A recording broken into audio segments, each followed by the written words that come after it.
ବର୍ତ୍ତମାନ ଭଦ୍ରକ ଜିଲ୍ଲାର କାର୍ଯ୍ୟରତ ସାମ୍ବାଦିକଙ୍କର ଯଦି କେଉଁଠି ମାନହାନି ଘଟିଲା ଭଳି ଆମେ ଅନୁଭବ କଲୁ, ତାହେଲେ ଗାନ୍ଧିଜୀଙ୍କ ନୀତି ଆଦର୍ଶରେ ନିଜକୁ ଅନୁପ୍ରାଣିତ କରି ଶାନ୍ତିପୂର୍ଣ୍ଣ ଭାବରେ କିପରି ଆମେ ତାକୁ ପ୍ରତିହତ କରିବୁ, ତା ଉପରେ ଦୃଷ୍ଟି ଗୋଚର କରିବୁ।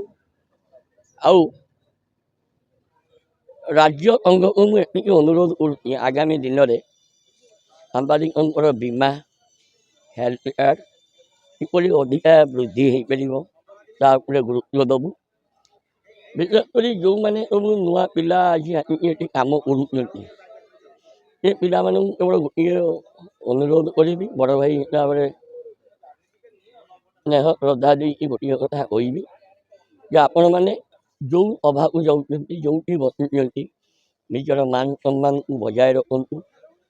ମାନ ସମ୍ମାନ ମାର୍କେଟର ଯିବା ଭଳିଆ ସେଭଳି କାର୍ଯ୍ୟ କରନ୍ତୁ ନାହିଁ। ଅତୀତରେ 2-3 ଜଣ ସାମ୍ବାଦିକ ଭାଇଙ୍କ ପାଇଁ ଆଉ ବର୍ତ୍ତମାନ ବି ଜଣେ ବାବୁଙ୍କ ପାଇଁ ଆମର ମାନ ସମ୍ମାନ କ୍ଷତିଗ୍ରସ୍ତ ହେଇଛି। ତେଣୁ ଏ ମାନ ସମ୍ମାନ ନ ଯିବା ଭଳି କାମ କରନ୍ତୁ। ମୁଁ କଥା ଦେଉଛି ସ୍ୱର୍ଗତ ଦିଲ୍ଲୀପ ବୈଦ୍ୟର ପୁଅ ହିସାବରେ ସବୁବେଳେ ମୁଁ ମୋ ସାମ୍ବାଦିକ ଭାଇମାନଙ୍କର ବିପଦରେ ଛିଡ଼ା ହେଉଥିଲି।